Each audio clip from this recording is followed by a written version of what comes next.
Boa tarde a todos, sejam bem-vindos à disciplina de manejo de solo e vamos continuar com o assunto da matéria orgânica, dinâmica da matéria orgânica. E hoje nós vamos acompanhar uma apresentação aqui, alguns slides de uma apresentação do professor Ray Well. Ele é professor da Universidade de Maryland e ele esteve, há questão de uns 15 anos atrás, visitando o Rio Grande do Sul. Tive a oportunidade de levá-lo a Cruz Alta para conhecer um pouco do plantio direto que era praticado na propriedade de um amigo, que é a família Arns, né? O Ulfried e o Bruno Arns. Então, mostraram um pouco da história do plantio direto no Rio Grande do Sul e o uso de plantas de cobertura. O Dr. Well, depois desta viagem, ele criou uma linha de pesquisa especificamente com nabo forrageiro. Então, tem muita coisa sobre a utilização do nabo e qualidade do solo que ele publicou recentemente. Mas nessa apresentação, eu vou falar para vocês sobre as questões de matéria orgânica e a forma como o Dr. Well aborda isso. Então, primeiro, sempre aquela reflexão dos papéis, do papel que o solo exerce no ecossistema, os serviços ecossistemas do solo. Então, o primeiro, para nós que somos ligados à agronomia, o solo é o meio de crescimento das plantas. Como eu disse para vocês, nós temos alguns sistemas protegidos, temos a irrigação, mas, de fato, o solo é assim a base para o crescimento das plantas. Além disso, o solo ele é o controlador, o regulador regula o fluxo, né, a dinâmica da água no solo, né, disponibilizando ela para as plantas, para animais, e também o solo funciona como um filtro, né, em termos de qualidade da água. Ele é um habitat para uma biota muito diversificada, e essa biota tem uma reserva de DNA que ela é muito valiosa para a sociedade. O solo, ele recicla e armazena carbono, né? E disponibiliza nutrientes para as plantas, e aqui já uma função mais social, né? Ele serve como material de engenharia, ele guarda um pouco da história étnica e da tradição de cada povo. Mas um solo de alta qualidade. O que seria um solo de alta qualidade? Bom, ele deve reter, né, e liberar água, como a gente já comentou. O solo ele deve ter uma respiração, essa respiração ela não pode ser nem muito baixa e nem muito alta. Uma respiração baixa significa que o solo tem pouca vida. E uma respiração muito alta pode sugerir que o sistema está sob estresse. Por exemplo, quando a gente mobiliza muito o solo, nós favorecemos que uma determinada população de organismos predomine e ela seja muito rápida em degradar a matéria orgânica fresca que está sendo adicionada via resíduos. Um solo de alta qualidade deve ciclar nutrientes, né? E uma hora esses nutrientes estão na solução, outra hora estão na biota, outra hora estão no complexo de troca. Ele deve reter carbono, né? Ele deve ser resiliente à erosão, permitir a penetração de raízes, ele deve suprimir patógenos que ocorram durante o ciclo da cultura, e o solo é um reservatório de diversidade genética, como eu havia falado para vocês. Agora, quando a gente pensa em qualidade do solo, né, de fato, isso depende de uma interação muito complexa entre atributos químicos, físicos e biológicos do solo. Nós temos alguns atributos do solo que têm uma duração efêmera, que quer dizer que eles mudam muito rápido. Por exemplo, a umidade do solo, ela é importantíssima, só que ela é muito variável temporalmente, né? A gente pode dizer que um agricultor ele começa a sua semeadura com uma umidade excelente, mas 2, 3 dias depois essa umidade pode simplesmente já ter ido e aí ele tem que interromper a semeadura. O pH ele também não seria um ótimo indicador porque embora ele se relacione muito com a atividade, o desempenho de plantas e a própria atividade biológica e com disponibilidade de nutrientes, ele pode ser modificado rapidamente. A disponibilidade de nutrientes também, né? Ela assim, é um indicador de qualidade do solo, sim, mas ela também é passível de ser modificada rapidamente. A densidade do solo, ele coloca também como uma propriedade efêmera, porque o solo pode se compactar. E nós temos, entre as efêmeras e as permanentes, aquelas propriedades do solo que não são influenciadas pelo manejo, que seria a textura, eu vou acrescer uma aqui, mineralogia, nós podemos usar um pó de rocha ou remineralizadores de solo, mas a mineralogia não é fácil de ser alterada. A profundidade do solo, a profundidade do horizonte superficial, a declividade, padrões de drenagem, embora aqui nós possamos influenciar nos padrões de drenagem, né, de um solo, mas seriam propriedades permanentes. E ele coloca as intermediárias, que são entre as efêmeras, que mudam muito rápido, e aquelas que praticamente não mudam, como as que seriam as mais importantes para se chegar a uma avaliação de qualidade do solo. Então, quais seriam essas propriedades que seriam intermediárias? São aquelas propriedades que respondem muito às práticas de manejo sobre um horizonte de tempo de poucos anos, de meses a anos.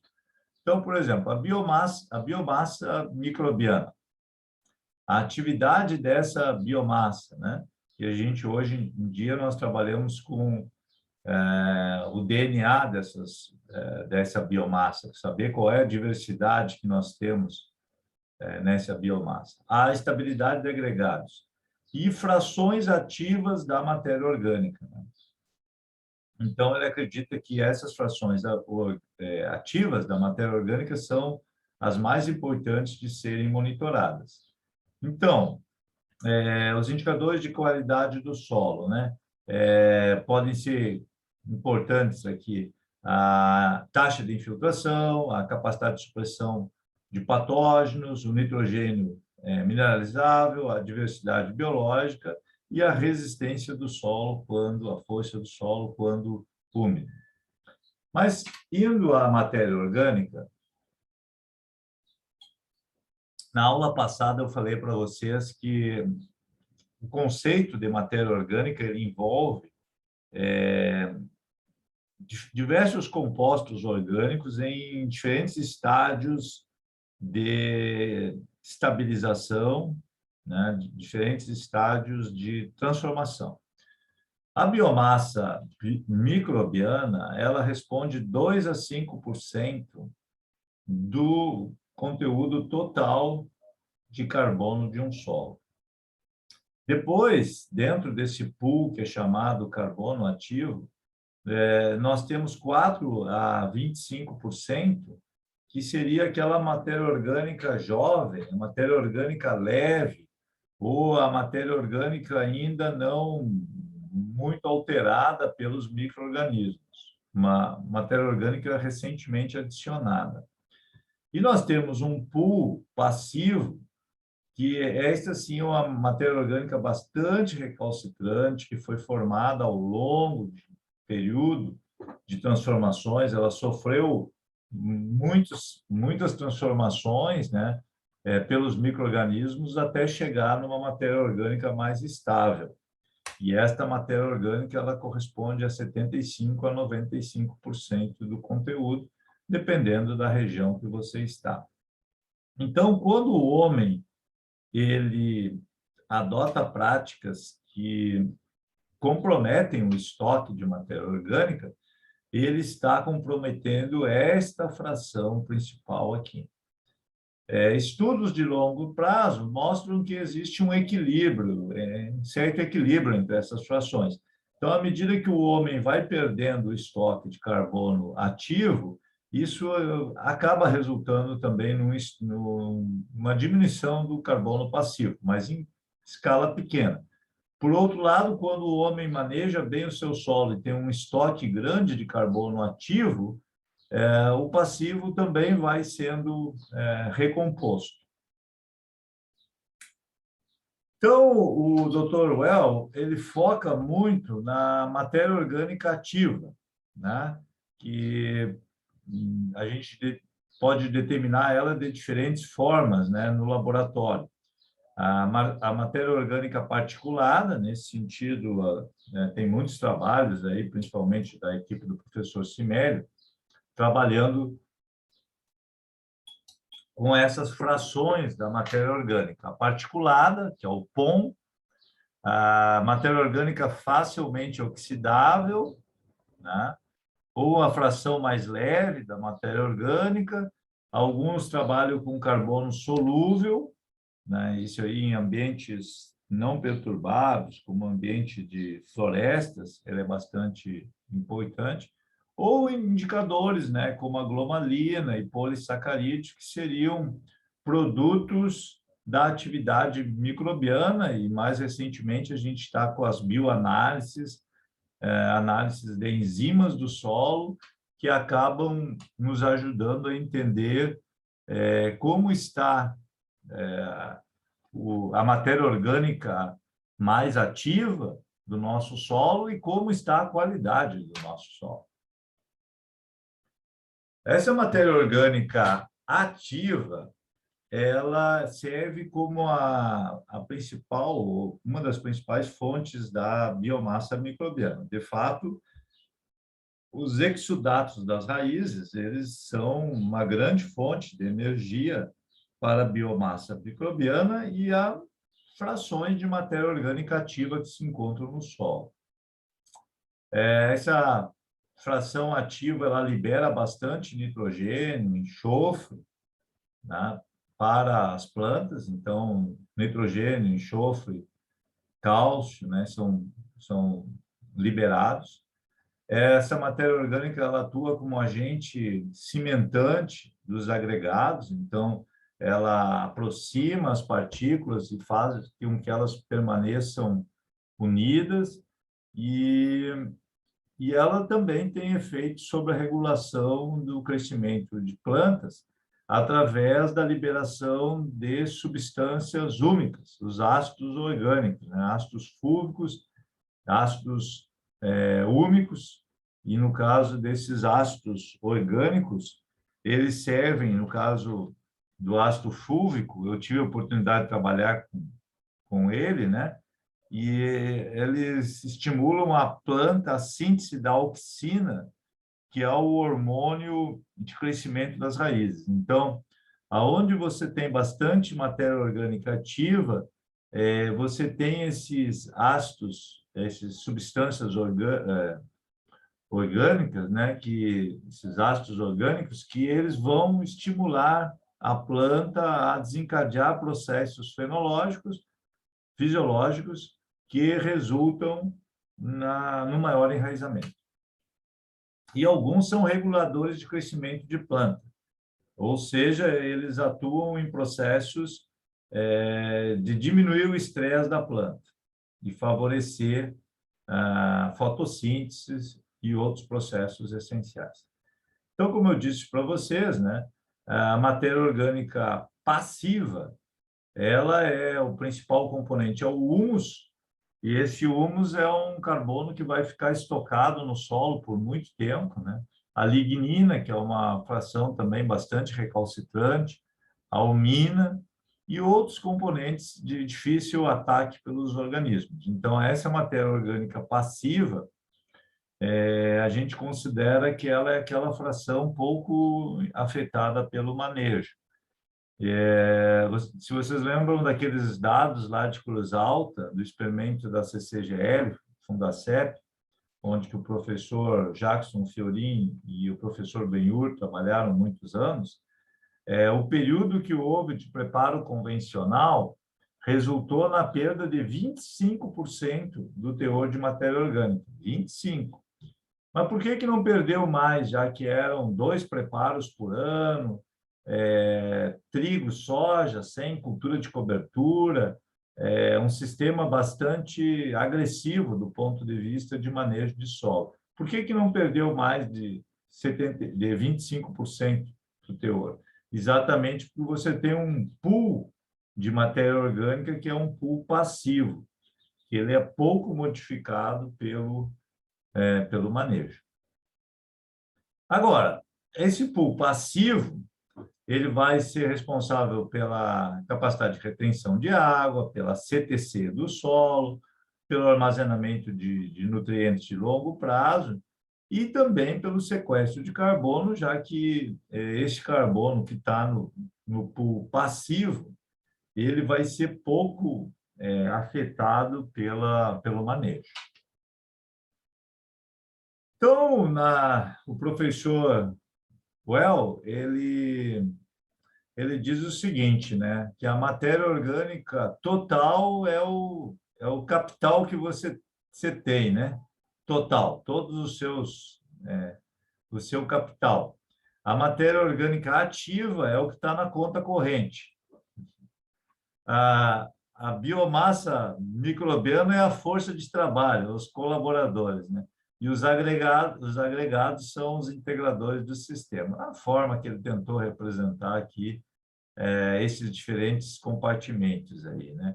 Agregados, que representariam a proteção física desta matéria orgânica, a biomassa microbiana, porque ela vai influenciar taxas de decomposição da matéria orgânica, né?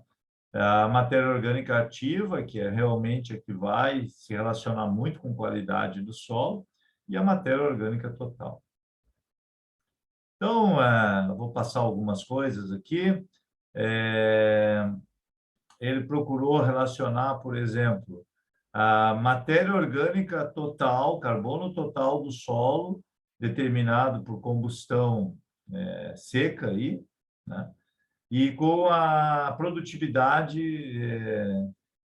de milho, dry matter yield, que seria o grão mais a quantidade de palha. Então, aqui está incluído tanto a produção de grão quanto a produção de palha. E o que ele encontrou? Que não houve uma relação assim boa, né?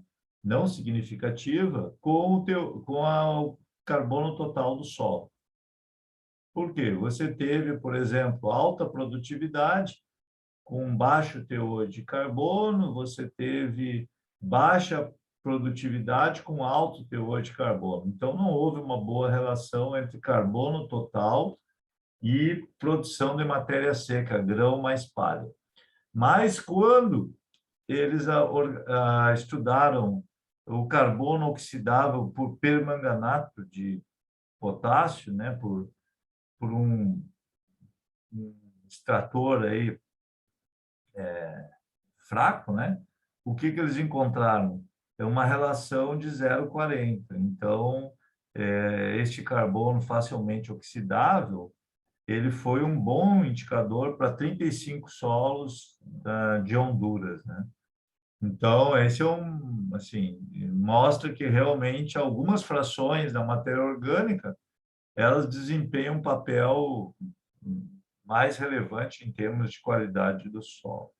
Então, assim como muitos, né, o Dr. Well, ele criou um kit aí, né, de qualidade do solo para fazer a campo mesmo, né, e tentar avaliar se o solo possuía esse teor de carbono ativo. E aqui ele mostra o azospirilo em raízes de trigo, participando da supressão de doenças e favorecendo a fixação do nitrogênio, né? Então, hoje, muitos agricultores, felizmente, amigos nossos, estão aplicando azospirilo, né? Em cultura de cobertura, né? E depois na co-inoculação.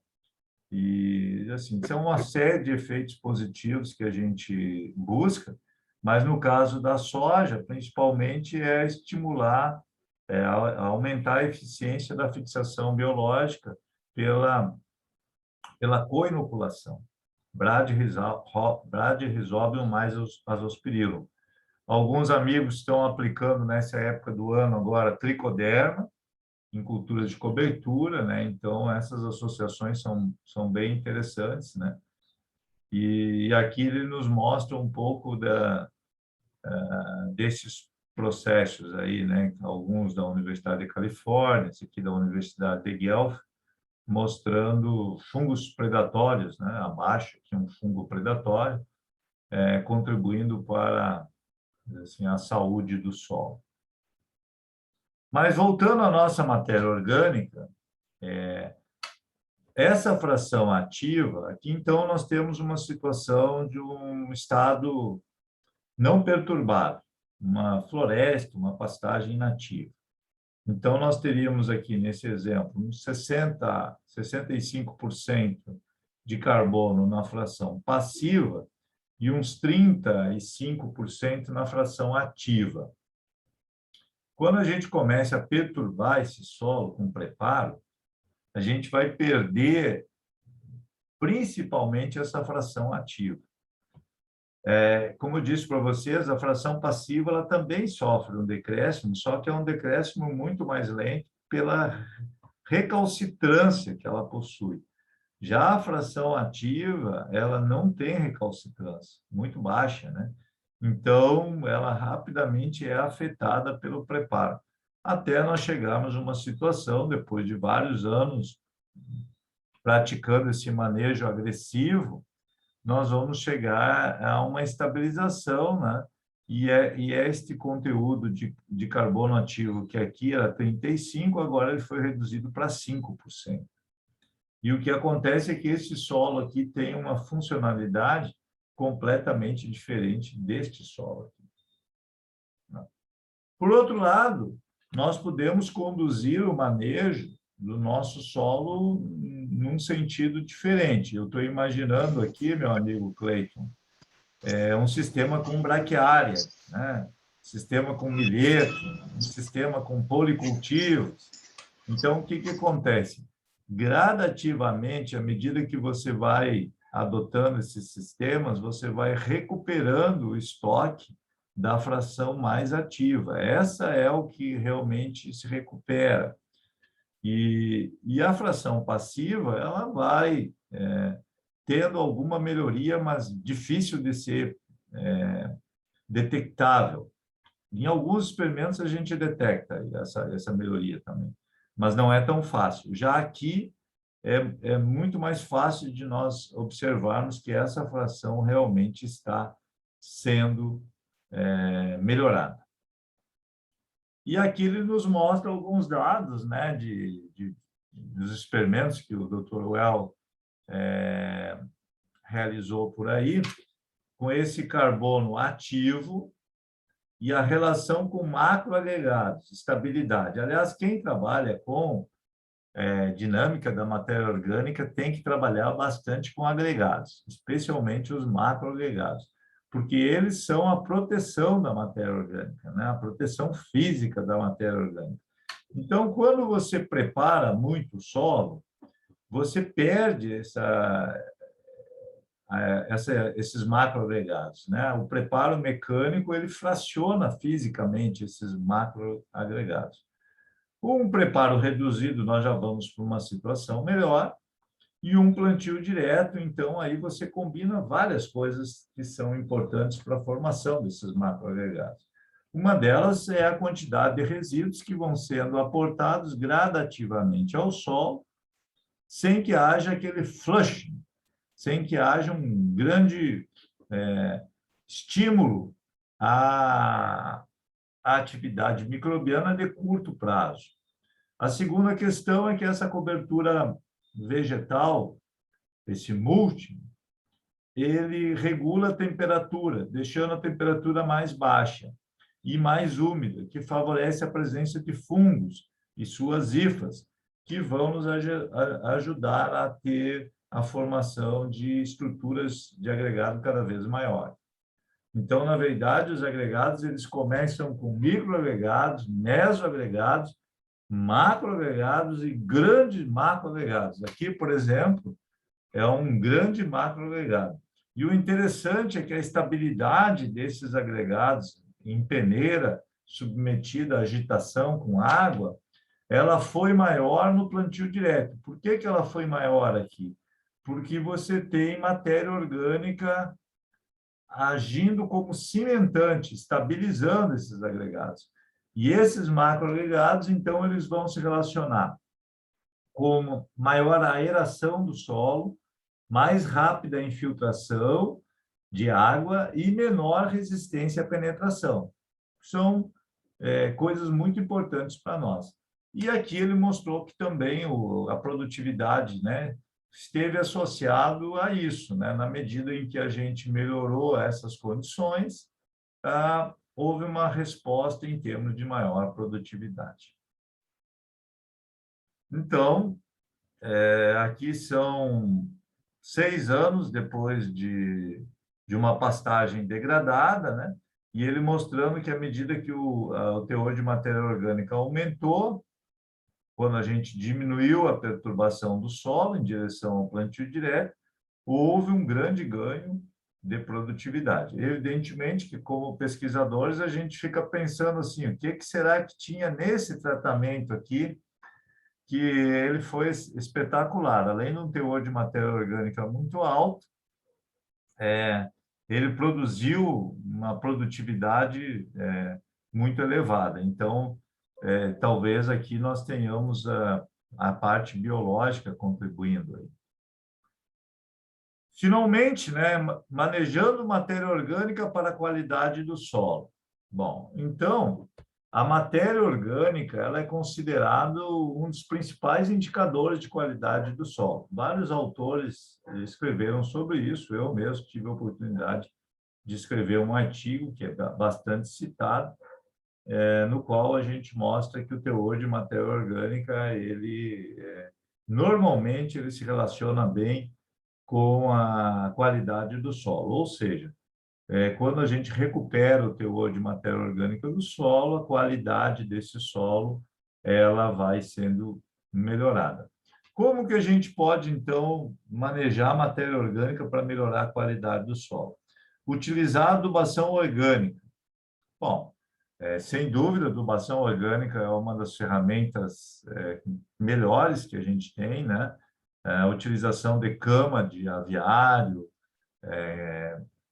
são excelentes. Nós temos materiais que vêm aí de Santa Catarina, da região de Chapecó, Coronel Freitas. Temos materiais que vêm aqui de Lajeado, Estrela, e são utilizados com sucesso em adubação orgânica isolada ou em adubação organo-mineral. Utilizar culturas de cobertura. Opa, e realmente hoje nós temos muita coisa aí em termos de culturas de cobertura, mix de culturas de cobertura. Tem avançado bastante, os agricultores estão mais sensíveis para esse tema e felizmente eu acho que nós estamos vivendo um novo momento aí em termos de plantas de cobertura do solo. Temos aí no Centro-Oeste, né, a braquiária fazendo uma diferença muito grande. Temos aqui no Sul os policultivos, então as oportunidades são boas.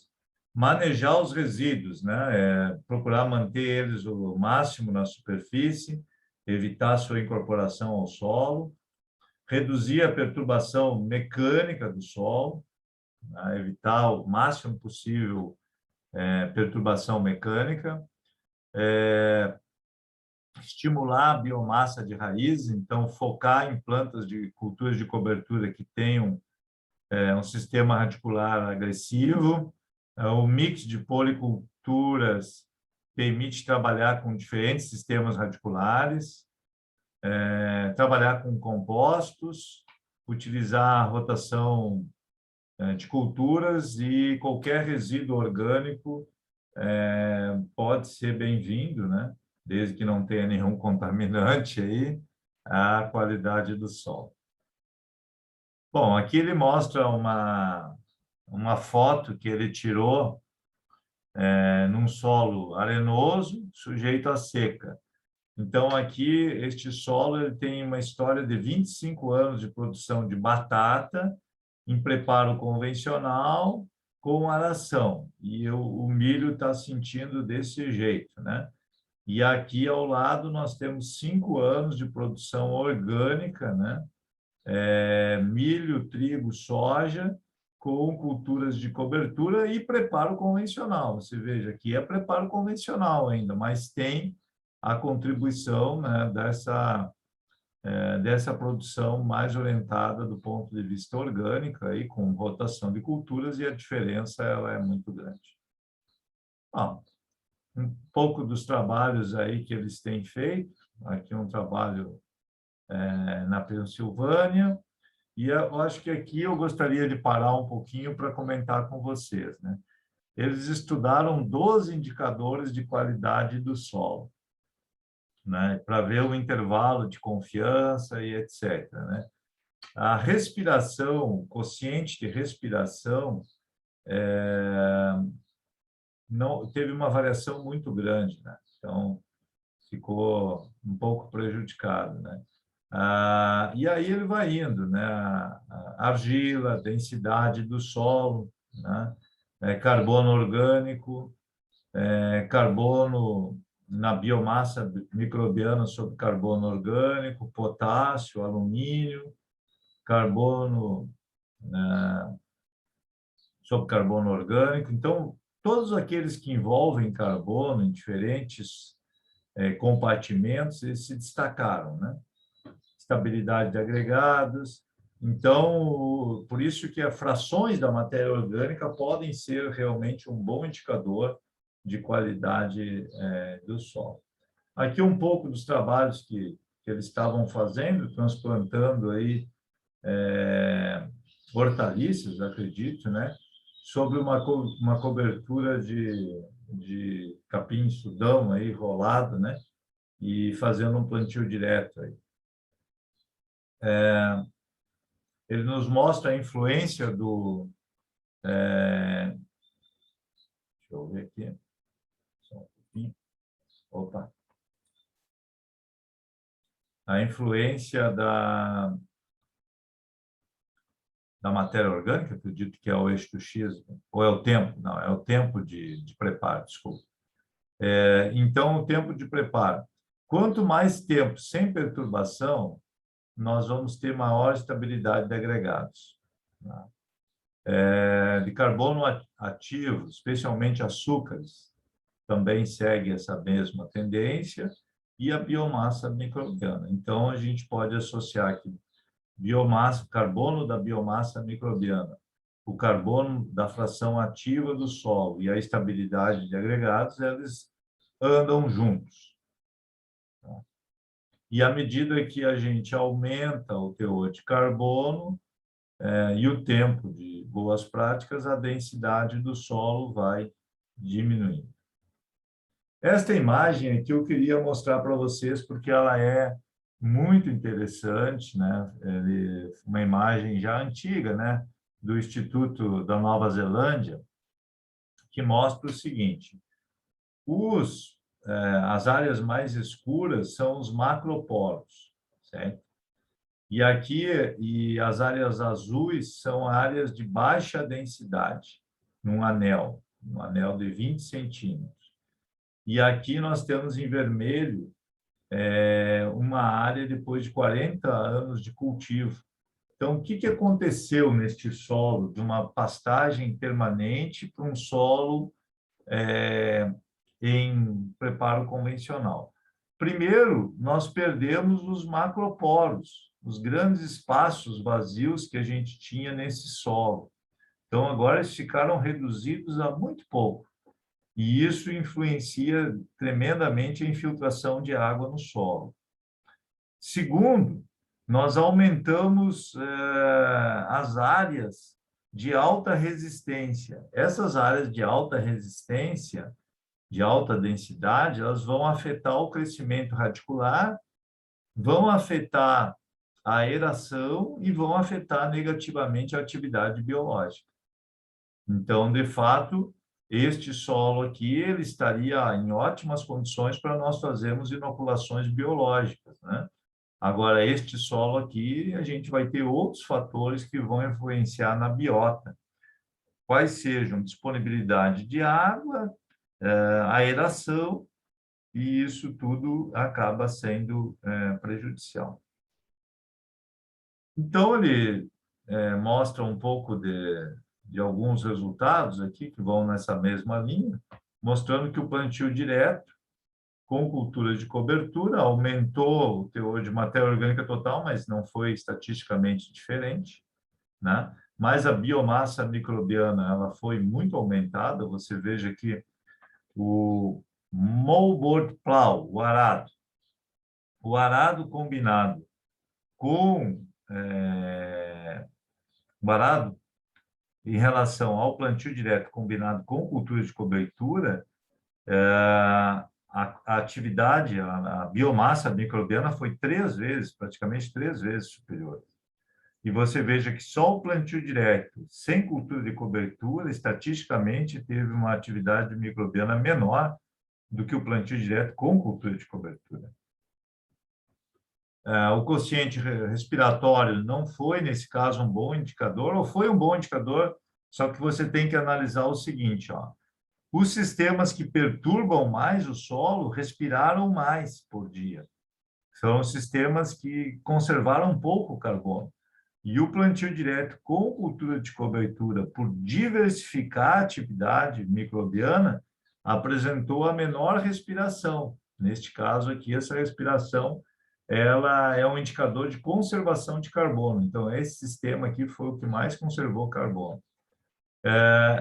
Com relação à estabilidade de agregados, o plantio direto com cultura de cobertura foi estatisticamente o que mais apresentou estabilidade de agregados. E a densidade do solo não foi diferente. Então, nem a matéria orgânica total, nem a densidade do solo foram indicadores sensíveis, mas eu consigo enxergar que uma tendência, né, embora estatisticamente não é suportada essa tendência, mas a estabilidade de agregados mostrou claramente o quociente respiratório, que é miligramas de CO2 por miligrama de biomassa por dia, a biomassa microbiana. Outros parâmetros, né, como o pH, né, não foi significativo, magnésio, fósforo, potássio, cálcio. Cálcio foi significativo. Cálcio foi significativo. E, bom, então, acho que é por aí. Deixa eu ver se tem mais alguma coisa. O que ele diz aqui, né, em novos assuntos no manejo da matéria orgânica, né? Estudar a biodiversidade, porque o solo é um dos mais diversos biomas da Terra, com milhões de espécies. Pergunta, né, que os agricultores são os gestores desse grande pool de reserva de genes, né? Se nós vamos ter crédito de carbono, né, no futuro, os agricultores vão ser recompensados por isso, né? Até hoje a gente teve alguns eventos positivos, talvez agora a gente possa sonhar com esses créditos de carbono novamente. Então, acho que era por aí o que eu queria mostrar para vocês sobre os princípios ecológicos da qualidade do solo, Dr. Ray Well. Para quem é da área de solos aí, o Dr. Well, eu encontrei ele, como eu disse para vocês, há 2 anos atrás no Congresso Americano da Sociedade de Agronomia, e recentemente a gente participou remotamente aí desse Congresso de Agricultura Conservacionista.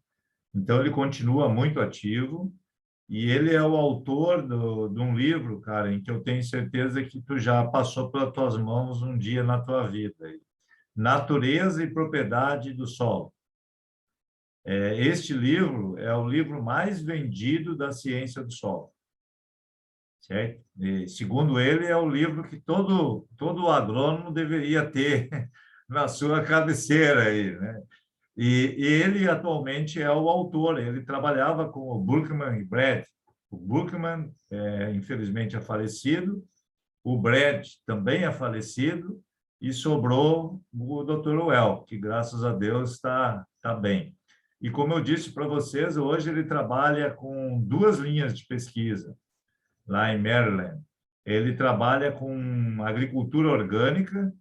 Ele está muito empenhado em produzir sem uso de herbicidas aí, que está conseguindo já chegar nesse nível aí, e ele trabalha com nabo forrageiro. Como vocês sabem, eu há muito tempo trabalho com nabo forrageiro, é uma cultura que tem uma certa polêmica, porque uns não gostam porque tem mofo branco, outros não gostam porque ela atrai vaquinha, outros não gostam porque decompõe muito rápido, e outros dizem que não melhora a física do solo. Mas o professor Well, ele tem, eu acho que umas 7 teses de doutorado em sequência, só em cima do nabo forrageiro. E ele reputa assim, o nabo forrageiro como uma planta essencial em qualquer sistema de policultivo. E, para mim, assim, né, tenho a felicidade de conhecer ele e posso dizer que ele é meu amigo, né? Volta e meia ele me manda algum e-mail, algum trabalho, né? E para a próxima aula eu vou mostrar um vídeo aí que ele fez. É esse aí mesmo, ó. Esse Brad, ó. Esse Brad era o parceiro dele. E ali está ele ali, ó, Ray Well, Raymond Well. E é um senhor muito interessante, assim, muito legal, né? Sempre de chapéu, um chapéuzinho, assim, uma botinha de quem gosta de abrir um perfil de solo e muito entusiasta aí pelas coisas que estão acontecendo em termos de manejo de solo. Alguma pergunta de vocês antes que a gente continue? Um intervalinho de 5 minutos aí. Ah, está na biblioteca online. Poxa, muito obrigado, Bruna. Que legal. Então, esse aí. Ele é um livro assim de como fundamentos, né? Esse livro aí, para quem quer assim realmente seguir uma carreira na área de solos, é um livro muito interessante. E o Dr. Well, ele diz que ele está muito se esforçando muito para atualizar esse livro. Ele já está, não sei te dizer qual é a edição, mas é a 25ª, sei lá, algo assim, né? E ele está muito empenhado assim em atualizar esse livro com plantas de cobertura de solo, com plantio direto. E aí ele me reputou também que a tradução desse livro para o português foi feita por professores, acredito, da Universidade de Minas Gerais, mas que foi uma tradução muito cuidadosa dessa última edição. Então, antes que está assim, tá realmente muito bom, porque você sabe que às vezes traduzir um texto do inglês para o português a gente acaba perdendo às vezes um pouco do espírito da mensagem. Mas ele disse que essa tradução aí, essa última, tem recebido muitos elogios e ele estava muito feliz. Essa obra ela foi traduzida também, sei lá, em mais de 30 países. E é um livro-texto assim de escolas de agronomia do mundo inteiro. Então, muito legal aí vocês conhecerem um pouquinho da história do Dr. Well. E depois eu vou mostrar para vocês aí um videozinho que ele fez desta vinda dele a Cruz Alta, aí, ao Brasil, que acabou influenciando muito as pesquisas dele com plantas de cobertura do solo. Então, a partir da vinda dele ao Brasil, ele abriu os olhos aí para a questão das plantas de cobertura do solo e gerou muitas coisas importantes.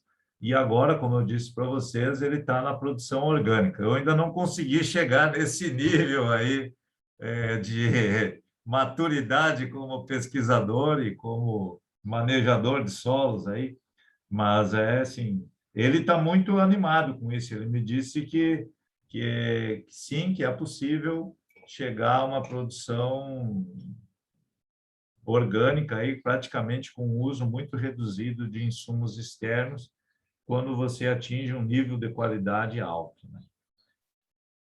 Gente, eu vou parar aqui durante 5 minutinhos para vocês se organizarem. Eu vou fazer o mate aqui, amigo, e aí seguimos a luta aí, tá bem? Obrigado por enquanto. Bom, retomando a nossa aula de qualidade do solo, saúde do solo, dinâmica da matéria orgânica, eu vou tentar mostrar para vocês, né, um vídeo do Dr. Well, que ele me mandou recentemente. Então, vamos ver aqui. Isso.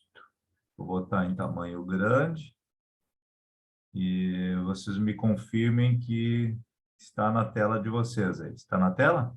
Está na tela. Então, vamos ver se o som chega de boa qualidade.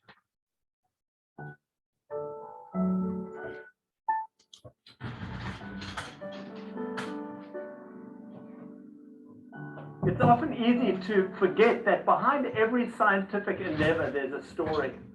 But this story of Dr. Ray Weil and his Brassica research team at the University of Maryland surely is one of the best. In South America, for a variety of reasons, their no-till revolution had cover crops front and center. Whereas in the United States, the no-till revolution started out with cover crops. If you look at the old extension bulletins from the 70s, yes, cover crops were recommended. Yes. But pretty quickly, the no-till revolution of the United States really became about leaving dead crop residue on the surface. And so when American scientists and American farmers went down and looked at the no-till being practiced in Brazil and Paraguay, Argentina, they saw that cover crops were really important. It was a key part of how they did their no-till. And they saw lots of brassica cover crops. So my master's advisor, Ray Weil, went down and came back really inspired that there is a future for cover crops in the United States, and the resistance might be overcome by using more brassicas. Oh. So he put together a team of graduate students, a brassica cover crop research group. Yes. And that's certainly not the only reason why brassicas became exciting to scientists and farmers, but that group played an important role. It brought cover crop seed, radish seed in particular, to people like Steve Brough, who, of course, has done amazing things with tillage radish. It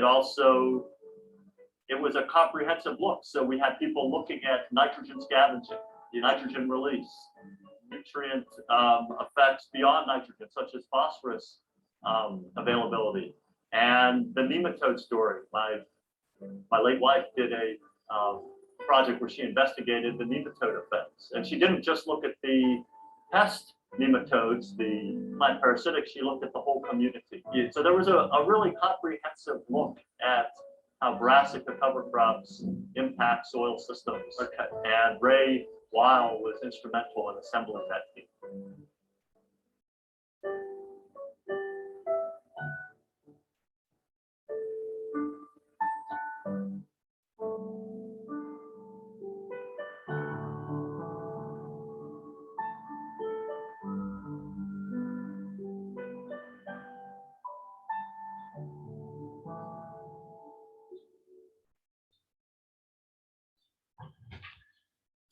Bom, pessoal, agora eu vou traduzir para vocês aí, né? Devagarinho. Me escutam bem? Sim, professor. Então, agora vamos devagarinho com o inglês, para o inglês não nos atrapalhar aqui.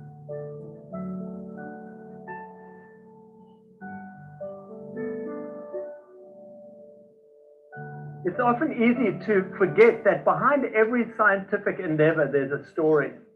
But this Bom, aqui ele começa, então, a contar a história do time de pesquisa deles, né? Que eles batizaram grupo de pesquisa, né, com um nabo forrageiro do Dr. Well, né?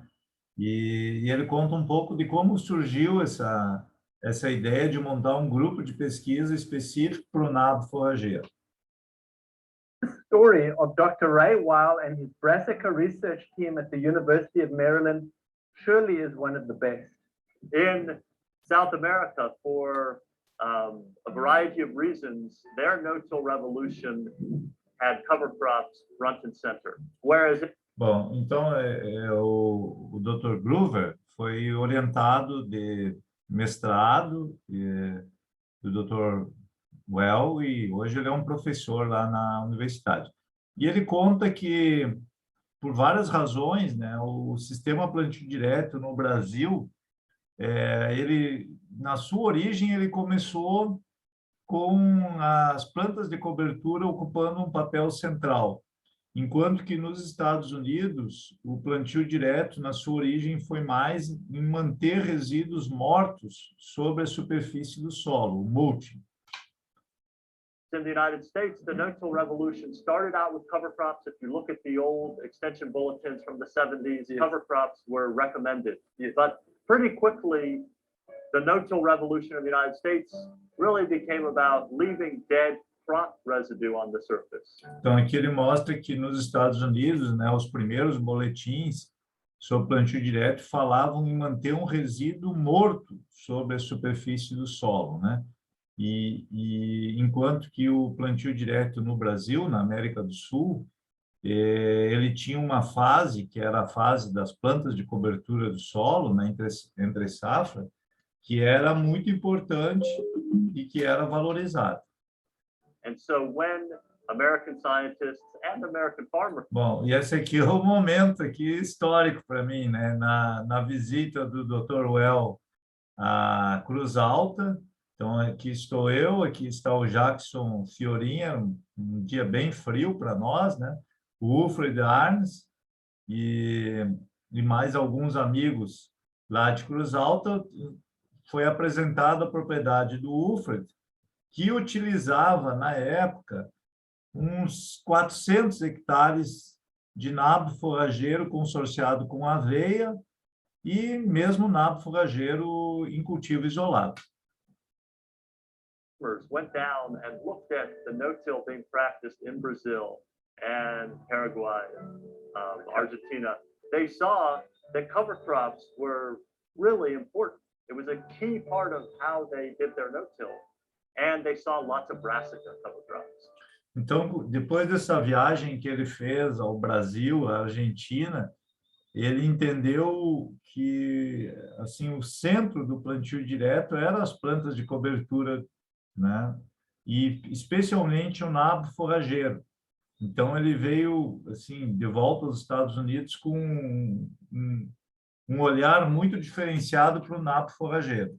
So my master's advisor, Ray Weil, went down and came back really inspired that there is a future for cover crops in the United States, and the resistance might be overcome by using more brassicas. Então ele disse que quando o Dr. Well retornou aos Estados Unidos, né, ele veio assim inspirado de que havia um futuro para plantas de cobertura do solo nos Estados Unidos e que talvez a maneira de vencer as resistências ao uso das culturas de cobertura deveria ser pela maior utilização de nabo forrageiro. He put together a team of graduate students, a brassica cover crop research group. Yes. And that's certainly not the only reason why brassicas became exciting. Bom, e então ele montou um grupo de estudantes de pós-graduação, todos dedicados a estudar o papel do nabo forrageiro na Universidade de Maryland. To scientists and farmers, but that group played an important role. It brought cover crop seed, radish seed in particular, to people like Steve Groff, who, of course, has done amazing things with tillage radish. It was a comprehensive look, so we had people looking at nitrogen scavenging. Bom, esse grupo de pesquisa dedicado ao nabo forrageiro, ele resolveu olhar todas as funções possíveis que o nabo estaria desenvolvendo no plantio direto. Uma das pesquisas que eles fizeram foi com nitrato. Então, aqui a gente tem a quantidade de nitrato que está sendo retida e depois disponibilizada para as plantas cultivadas em sucessão. Então, o nabo se destacou nesse aspecto. Nitrogen release, nutrient effects beyond nitrogen, such as phosphorus. Mas, além do nitrogênio, também eles estudaram a disponibilidade de fósforo e encontraram que o nabo forrageiro também contribuiu para o aumento da disponibilidade de fósforo. Availability. And the nematode story. My late wife did a project where she investigated. Bom, aqui tem uma parte interessante, né? A colega do Dr. Kluver trabalhou com nematóides e ela encontrou que o nabo auxiliou na redução do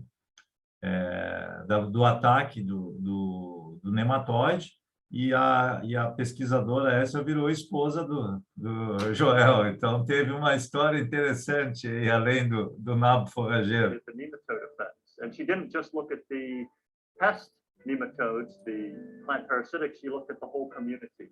So there was a really comprehensive look at how brassica cover crops impact soil systems. Okay. And Ray Weil was instrumental in assembling that team.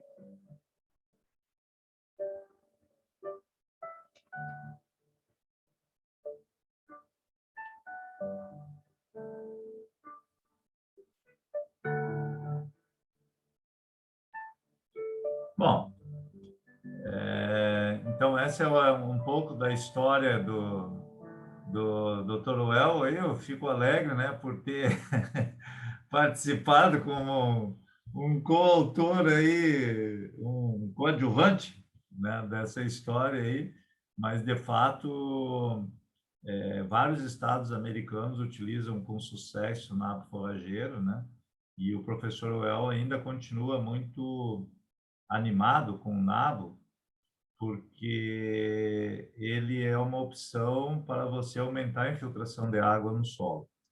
E este ano eu estive visitando um amigo, Maurício de Bortoli, Sementes Aurora, em Cruz Alta, e o Maurício ele tinha uma área que ele tinha nabo forrageiro, ele manejou esse nabo forrageiro e esperou um pouquinho para semear o trigo, sabe, porque estava seco.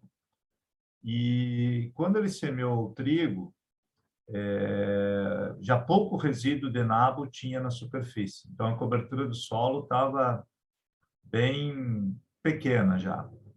E ele semeou esse trigo no sentido da declividade. A gente sempre recomenda semear no sentido contrário à declividade. E ele semeou no sentido da declividade. E deu uma chuva de 90 milímetros. E, assim, eu sou uma pessoa que tenho 30 anos de experiência em conservação de solo, né? Eu esperaria uma erosão muito grande, sinceramente, porque a cobertura do solo já estava reduzida talvez a 20%, 30%.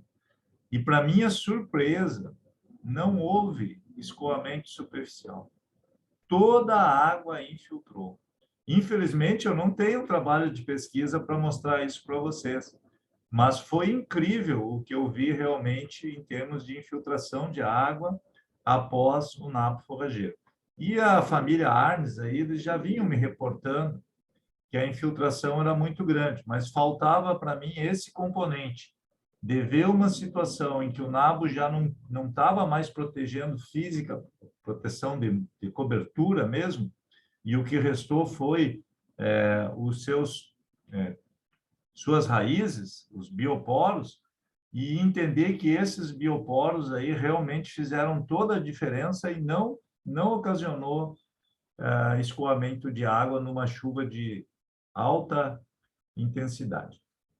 Bom, aproveitando os vídeos aí, deixa eu ver se eu mostro mais dois, que aí eu mandei de volta para o Dr. Well, dois vídeos mais atuais aqui sobre como que estava os agricultores brasileiros manejando atualmente o nabo forrageiro. Então, eu mandei, deixa eu ver se eu acho aqui esses vídeos rapidamente para vocês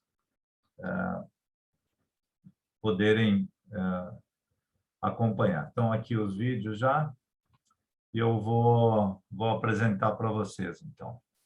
Esses vídeos de agricultores agora, agricultores gaúchos, né? Manejando essas plantas. Então, me confirmem que eu estou fazendo a coisa certa. Vamos ver. O primeiro vídeo vem agora.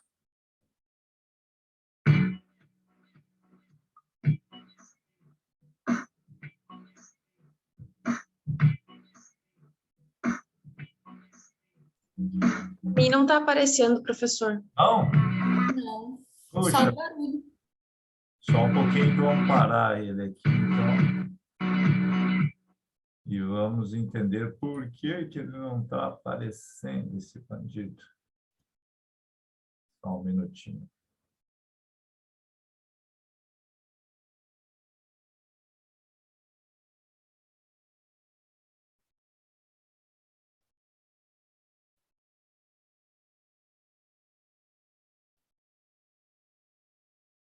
Vamos ver se a gente consegue.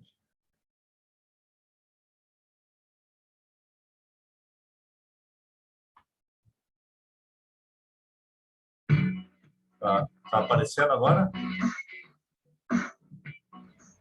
Não, está aparecendo o seu e-mail ali, onde é para baixar algum documento. Tá aparecendo o e-mail. Quero ver como é que eu faço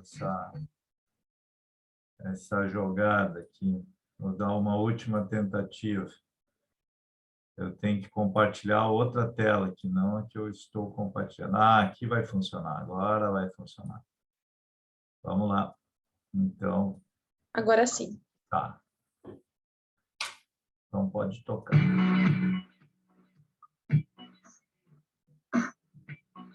Bom, o que nós temos aqui é um agricultor semeando trigo em cima do nabo forrageiro.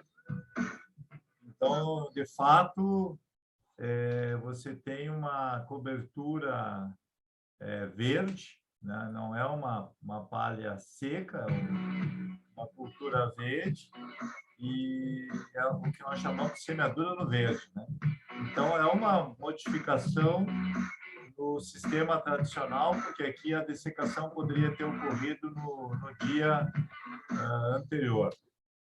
Então, não se dá intervalo entre o manejo da cultura de cobertura, no caso do nabo, e a implantação do trigo. Acho que eu tenho mais um outro vídeo nesse sentido. Vamos ver aqui para compartilhar com vocês.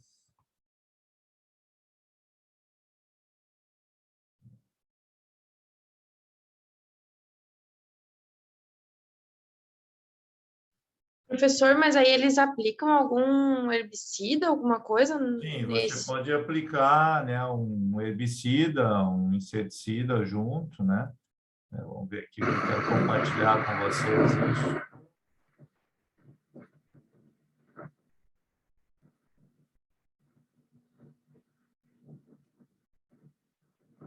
Aí está duas semeadoras, um tandem aqui, semeando trigo em cima da massa verde. Vamos começar ele de novo, para que vocês possam ver essa maravilha aí. Opa.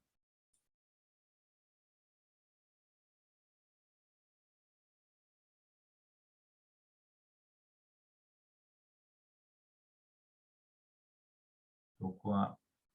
Agora sim vai funcionar.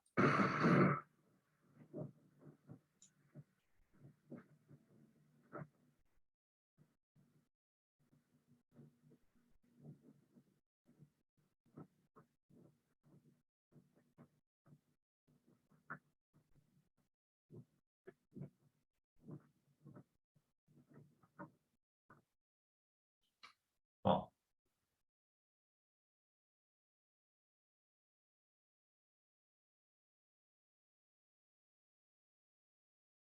Pronto.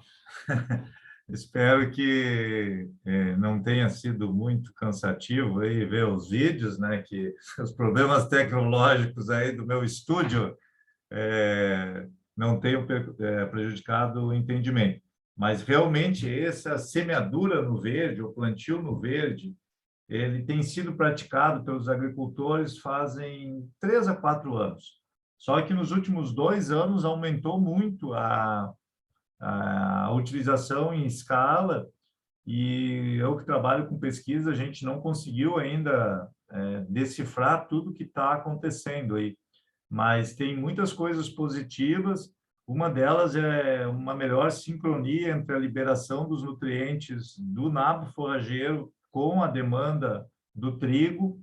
Outras questões são a própria biota do solo, que ela é favorecida por um resíduo de alta qualidade. Nós estamos aportando um resíduo de relação CN estreita, com bastante água, né? O nabo forrageiro, 90%, 85%, 90% é água. Então, alguns agricultores reportam que esse sistema você consegue semear mesmo que esteja seco. Então, a emergência ela é muito boa. O vigor inicial dessas plantas de trigo é excelente. Eu tenho umas fotos depois para mostrar para vocês do vigor inicial. E realmente é um sistema que otimiza as atividades para o agricultor, e em termos de cobertura do solo, manejo de solo, é um sistema muito interessante e tem aumentado aí a área de trigo em cima de nabo com esse sistema, tem funcionado muito bem. Então, a ideia seria assim: se o agricultor colhe o milho do cedo, milho já é sempre, né, do mais do cedo, mas ou uma soja precoce, né, ele poderia plantar esse nabo e depois do nabo viria o trigo, né, numa semeadura no verde. Então, preenche um período do ano em que a gente, que o agricultor fica com alguma dificuldade de colocar a cultura de cobertura, né? Evidentemente que ele poderia utilizar um capim-sudão, um milheto, um sorgo mesmo, né? Consorciado com trigo morisco, consorciado com outras plantas de verão, e depois manejar essas plantas de cobertura e semear, por exemplo, um trigo, né? Mas o nabo forrageiro, esse sincronismo entre o nabo e sinergismo, melhor dito, esse sinergismo entre o nabo e o trigo, ele é muito interessante. Tem resultados da Embrapa Passo Fundo mostrando ganhos de produtividade aí que vão de 10% a 25%. Mas isso não foi com a semeadura no verde, porque os agricultores estão me reportando que a semeadura no verde ainda potencializa mais esse processo. Só que, Karen, isso não está estudado. Isso aí é uma oportunidade para a gente estudar na academia, porque os agricultores vêm aumentando a área e vêm reportando benefícios muito grandes. Do ponto de vista de mecanização, não sei se a Bruna tá presente aí, mas, Bruna, eu tive a campo observando Estou isso. sim, professor. Ah, que bom. Eu tive observando como esse nabo, ele ele tem 90% de água, os discos da semeadora, eles trabalham assim como se estivesse cortando uma salada. É impressionante, sai o disco limpinho, assim, a semeadora faz muito pouca força para trabalhar, a resistência do solo, ela é mínima, então os agricultores mostram que fica muito fácil de fazer essa semeadura. A outra questão interessante é os agregados, sabe? A gente olha o solo, assim, ele está com aqueles grumos, os macroagregados, assim, são notáveis, né? E isso facilita muito a questão do corte dessa palhada e a deposição da semente. Realmente é um sistema, assim, que eu estou muito interessado, né? Não tenho nenhum resultado de pesquisa para mostrar para vocês, infelizmente, mas eu tenho o depoimento dos agricultores que estão utilizando, né? E eles estão, assim, muito satisfeitos e apostando muito nessa combinação. Eu tenho no chat aqui, para mim não está aparecendo, mas era as minhas dificuldades de fazer o vídeo aparecer aí. Bom, gente, corri um certo risco aí, né, de avançar em técnicas aí que eu não dominava muito bem, mas eu espero que tenha ajudado vocês a avançarem um pouquinho nesses sistemas inovadores, né? Porque uma das coisas assim, a Camille nos fala que em Rosário está sendo utilizado. Eu vi isso também, sabe, Camille? Eu tive a oportunidade de ir aí a Rosário, São Gabriel, e vi bastante nabo forrageiro mesmo. Me chamou a atenção, porque nabo forrageiro praticamente não era usado nessa região aí, né? E bastante utilizado. Agora, se alguns que estão assistindo esse vídeo, que não são meus alunos, mas que estão nos acompanhando aí pela internet, estão em regiões mais frias, Passo Fundo, em direção à Lagoa Vermelha, Vacaria, e vão dizer, professor, e o mofo? Como é que o senhor vai trabalhar com o mofo branco, né? Então, de fato, se você está numa região muito fria e que existe esse risco, então a ideia seria consorciar ele e talvez ter estratégias de terminar ele antes que ele avance muito, né, no ciclo. Então, eu vi também alguns agricultores trabalhando nesse sentido, né?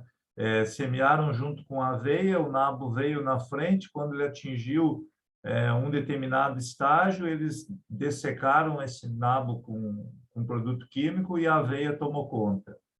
Então, esse também é uma alternativa, né? O tricoderma, sim, meus amigos aí, no caso do Maurício de Bortoli, está lá tocando já na terceira aplicação de tricoderma via aérea, em larga escala, isso fazendo em 1.000 hectares, né?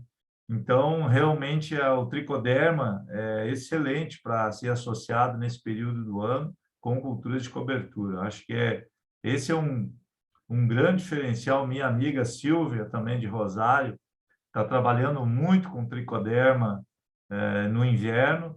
Acredito que, além de nós melhorarmos quimicamente, fisicamente o nosso solo, é uma oportunidade muito grande de nós melhorarmos ele biologicamente através dos insumos biológicos, né? E o tricoderma tem que estar presente na nossa pauta, e o outro, quando a temperatura subir um pouquinho mais, o azospirillum aí. Então, acredito que a gente tenha ótimas condições de trabalhar com isso, sim.